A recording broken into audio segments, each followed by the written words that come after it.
Ben ritornati nel nostro consueto appuntamento del venerdì, SPI-CGIL protagonisti quindi tanti argomenti molto interessanti e purtroppo alcuni di estrema attualità e anche gravità. Con Danilo Toccane, segretario regionale SPI-CGIL del Veneto, grazie di essere qui con noi, e Daniele Tronco, segretario organizzativo, vediamo di affrontarli e comprenderli meglio. Il primo, dicevo, di attualità perché purtroppo anche ieri altri fatti gravi. Incidenti mortali sul lavoro, incidenti e infortuni, anche se non mortali, comunque devastanti per chi li subisce, per la famiglia, per tutto il contesto, non solo lavorativo dove le persone subiscono l'incidente, ma sociale in generale. Un po' la vostra posizione qual è? Ma innanzitutto noi abbiamo messo al centro di questo nostro appuntamento la questione degli infortuni, delle morti sul lavoro, che sono un dato allarmante, è una strage, quella che noi denunciamo che sta avvenendo nel nostro Veneto, qui a Padova con la vicenda delle acciaierie domenica, ma che sta avvenendo anche nel nostro territorio, sapendo che questa pericolosità, questi incidenti prevalentemente convergono su alcuni settori, quello dell'edilizia, quello dell'agricoltura, ma in modo particolare noi vediamo questa accentuazione all'interno delle fabbriche, dei posti di lavoro. Di conseguenza anche come sindacato dei pensionati noi stiamo, come dire, cercando di coinvolgerci nell'ambito di quelle che sono le valutazioni, le riflessioni sul perché di questo fenomeno, sul perché esistono queste morti sul lavoro che in modo particolare in questa fase hanno gli aspetti che tutti quanti abbiamo visto, abbiamo vissuto nella stampa locale, magari anche con il presidio che si è svolto questa mattina proprio qui a Padova, fuori delle acciaierie, ma anche con i lavoratori metalmeccanici che sono andati a portare sostegno ai ricoverati e che lo andranno, è vero, nei prossimi giorni di coloro i quali sono stati ricoverati in altre parti del nostro Paese.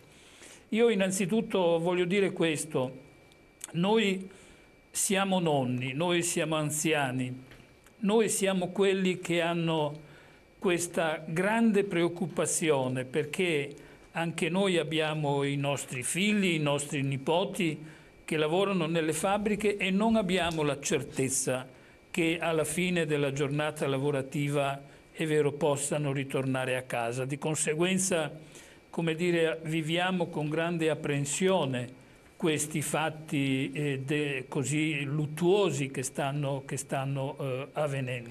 Ma tra l'altro c'è un altro aspetto, che anche molte persone anziane sono coinvolte. Sì, sono coinvolte. Al limite della pensione, vabbè, dati INAIL questi, dati che non escono dall'INAIL, persone anziane che continuano a lavorare, che non sono più iscritte all'INAIL, che sono anziani. Persone anziane che sono costrette a lavorare. Io sottolineerei questo aspetto della costrizione, perché effettivamente con l'andamento valoriale delle pensioni, gli importi di pensione che abbiamo nel nostro Paese, molti anziani invece di godersi, è vero, tranquillamente la pensione, sono costretti a lavorare, sono costretti a prestare la propria opera lavorativa. Ora vede, noi siamo qui a sottolineare alcuni aspetti. Innanzitutto abbiamo degli appuntamenti che io voglio cogliere proprio l'occasione di questo nostro incontro per dire per esempio che sabato 26 maggio proprio qui a Padova noi avremo, è vero, una manifestazione regionale di CGIL CISL-UIL dei sindacati unitari, come avete ben capito, alla quale noi invitiamo i nostri iscritti, invitiamo gli anziani a partecipare perché deve essere data una forte risposta, è vero, tendente a ottenere anche dei risultati. Noi esprimiamo un giudizio positivo, per esempio, sul fatto che il presidente Zaia abbia immediatamente accolto la richiesta delle organizzazioni sindacali di istituire un tavolo permanente per analizzare il fenomeno, per vedere che cosa è possibile, è vero, mettere in atto per far sì che, che queste morti, che questi infortuni, è vero, non avvengono più. Per cui com'è possibile, è vero, lavorare in sicurezza? Noi abbiamo predisposto una piattaforma, un documento organico che sarebbe troppo lungo in questo momento dover indicare infatti per i nostri telespettatori. No, ma nella sostanza che cosa dice? Però voglio dire questo, che il 21 prossimo, il 21 di maggio, noi avremo nel nostro Veneto proprio la prima riunione di questo tavolo. È un tavolo che si svolgerà a Venezia presso il Consiglio regionale del Veneto con la presenza del Presidente Zaia. Ci saranno le nostre categorie dei lavoratori attivi, le nostre confederazioni di CGIL e CISL-UIL, e quello sarà il momento, è vero, che noi presenteremo nel dettaglio quelle che sono le nostre richieste, quelle che sono le nostre posizioni. Voglio però dirle... A livello unitario di sindacato... A livello unitario di CGIL e CISL-UIL. E quali sono i punti fondamentali? Quello che io voglio dirle con grande precisione è che sono state proclamate 8 ore di sciopero generale da parte delle organizzazioni CGIL e CISL-UIL del Veneto se entro un mese dal 21 prossimo non ci dovessero essere, come dire, delle risposte positive e affermative. Innanzitutto per rispondere... Ecco, interrompo un attimo perché c'è un messaggio che è arrivato e vediamo dalla regia se ce lo rimettono in onda, così lo possiamo anche leggere insieme. Manca la sicurezza perché è un costo per le aziende, i primi a rimetterci sono i lavoratori, soprattutto quelli precari. Il sindacato dovrebbe vigilare di più. Sono totalmente d'accordo con questo telespettatore, con questo messaggio, e le stavo proprio dicendo che noi, riteniamo che sia venuta meno nel nostro Paese la cultura della prevenzione. Questo è il punto. Per i costi. Noi siamo qui a dichiarare la nostra soddisfazione per il fatto che si è usciti, è vero, nel nostro Veneto in modo particolare dalla crisi, che per lunghi anni, è vero, ha caratterizzato la nostra vita e le nostre condizioni di vita e di lavoro. Però questo periodo segna la verifica da parte nostra, da parte dei lavoratori, che la cultura della prevenzione è venuta meno all'interno dei posti di lavoro. Si è privilegiato altri investimenti, si sono privilegiate le nuove tecnologie. Questo è indubbiamente vero, ma questo è avvenuto, ecco, questa è la nostra denuncia, questo è avvenuto a discapito di quella che sono gli investimenti necessari per la prevenzione. Di conseguenza noi vediamo che all'interno dei posti di lavoro l'organizzazione del lavoro, gli orari di lavoro, l'ambiente di lavoro, la sicurezza vengono meno. Si è prolungato eccessivamente la prestazione di lavoro straordinario, per esempio, perché se noi andiamo a vedere la maggioranza degli infortuni avvengono sul finire dell'orario di lavoro oppure vengono cosiddetti in itinere, quando i lavoratori stanchi escono dai posti di lavoro per andare a casa e siccome hanno dato sudore e sforzi nella produzione, è vero, sono più esposti, sono più vulnerabili. Ecco, infatti vorrei leggere un altro messaggio che è arrivato, che così a commento di quanto stavamo dicendo. La sicurezza sul lavoro è paragonabile alla precarietà lavorativa. Contratti precari e a tempo determinato rendono inutili ogni corso sulla sicurezza. Appena conosce l'azienda in cui lavora se ne va. E questo è un aspetto che più volte ci è stato sottolineato, cioè il fatto di questa frammentazione del mondo del lavoro che vede questi contratti molto brevi e tutto. Se noi andiamo a vedere, signora, anche se la tipologia di quelli che incorrono nell'infortunio o nella morte sono prevalentemente lavoratori delle cosiddette imprese di appalto o di subappalto all'interno delle aziende, i quali sono costretti, vista la loro precarietà e la loro insicurezza nella occupazione, a, come dire, accettare qualsiasi organizzazione del lavoro, anche la più, come dire, esasperata. Ma il sindacato, riprendendo il messaggio di prima, dovrebbe vigilare? Ecco, sì, bisogna dire che per esempio alcune categorie hanno fatto nella contrattazione, hanno inserito degli elementi che possono aiutare. Per esempio nel contratto degli edili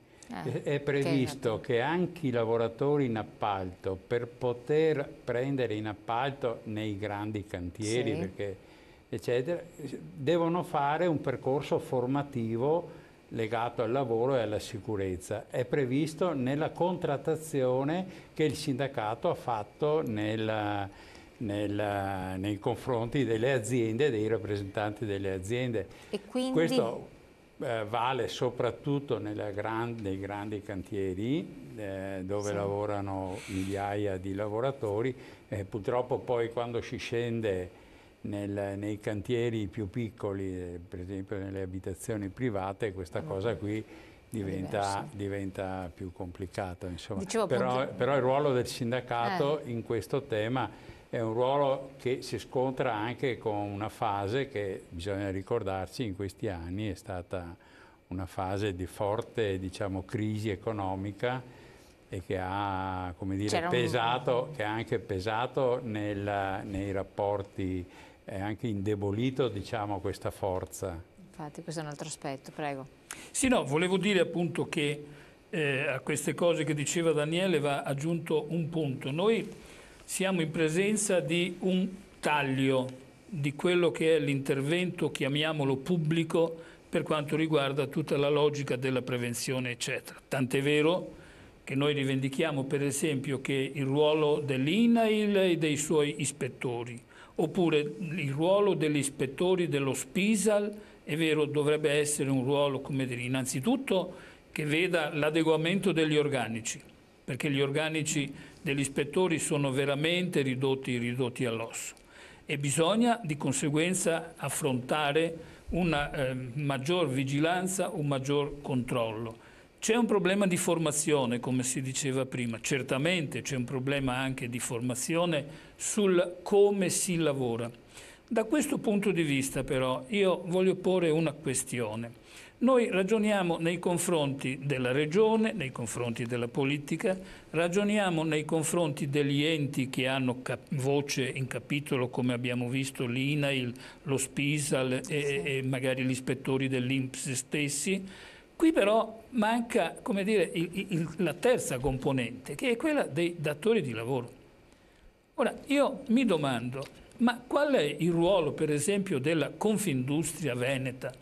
Qual è il ruolo delle associazioni datoriali, degli artigiani, dei commercianti, degli agricoltori nella nostra regione a proposito di come si affronta questa questione?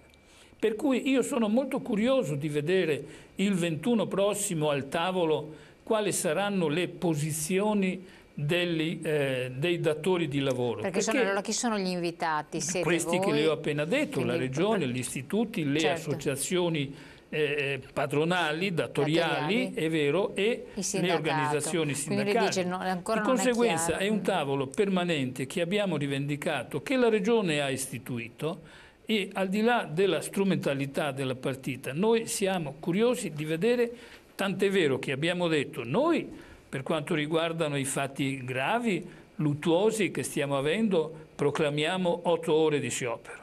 Quando le faremo le 8 ore? Lo faremo alla verifica dell'andamento dei lavori. Dal 21 di maggio al 21 di giugno, che cosa succederà? Quali sono gli impegni che verranno messi in campo? Anche perché, come noi vediamo, è vero, è uno stillicidio. È uno stillicidio. Se noi pensiamo che dal 2013 al 2017, secondo i dati dell'INAIL, 375.135 infortuni denunciati dall'INAIL. Se noi pensiamo, per esempio, che un lavoratore veneto su 5 nel corso degli ultimi 5 anni è stato colpito da incidenti, da infortuni sul lavoro. Cioè, o noi questa cultura, come la chiamiamo prima, questa cultura della prevenzione, della salvaguardia, della tutela del lavoro, o noi questa la mettiamo in cima, la mettiamo in alto di quelli che sono, è vero, le nostre priorità, o diversamente, vabbè, ogni tanto ci sarà il morto, ogni tanto ci sarà la moglie e la mamma che piange, i genitori che piangono, però il punto vero è che noi denunciamo che per come è organizzata oggi la produzione, è vero, non si può andare avanti in questo modo, perché io le ho detto, leggo... No, infatti sono numeri, no, ma i numeri li conosciamo, li abbiamo sviscerati sì, ma in tutti i numeri termini. è che io non ho la fermezza e la sicurezza di dirli lì, perché quando noi leggiamo per esempio che ci sono, è vero, 29 incidenti mortali nel Veneto dall'inizio, ma questo è il dato a domenica scorsa. Certo. Cos'è successo da domenica scorsa? Questo numero 29, è vero, io so, noi sappiamo che già non è numero 29, per cui sono d'accordo con lei con quello che tentava di dire, non è una questione di numeri perché i numeri si lasciano leggere. Qui c'è un problema, che c'è una strage ed è una strage che deve essere bloccata. Infatti, e per bloccarla c'è bisogno del concorso, c'è bisogno del consenso di tutte queste forze. E come dire, se si è fatto un investimento finalizzato al profitto, bisogna smetterla, bisogna investire di più in sicurezza, bisogna investire di più su quella che è la formazione dei lavoratori. Allora, 2 messaggi. I dati che avete sono incompleti, i lavoratori in nero, quelli non denunciati, abbiamo fatti... Questi purtroppo sono dati INAIL, tanto è vero che un dato INAIL è diverso dal dato reale e lo sappiamo. Purtroppo i lavoratori in nero non sono contemplati ma giustamente neanche in questi dati. Esatto, neanche quelli che non sono iscritti all'INAIL, ci sono altre casse appunto. Vuol dire che la voragine diventa ancora più grande. Noi abbiamo il dato che in Veneto abbiamo il tasso più alto, cioè noi abbiamo nelle regioni Lombardia nord, e Veneto, infatti. Lombardia è un triste primato che ce la giochiamo tra noi e la Lombardia. Questo. Che dicono però che ci sono più persone il Veneto purtroppo vince. C'è un dato che abbiamo analizzato anche con gli esperti dovuto al fatto che un percentuale più alta di lavoratori e una percentuale più alta di lavoratori in regola iscritti all'INAIL. Dati inquietanti sono anche in altre regioni d'Italia, molto inquietanti, però non sono, vengono menzionati dalle cronache ma non sono iscritti all'INAIL, per cui non compaiono nei dati ufficiali. Questo anche vega affermazione. Lei pensa che solo il 5% delle aziende è previsto dall'accordo Stato-Regioni siano visitate dall'ISPISA. E adesso leggiamo quest'altro messaggio, un attimo solo, se ce lo rimette in onda, il messaggio precedente all'ultimo che non ho avuto modo di leggere, che così lo vediamo insieme.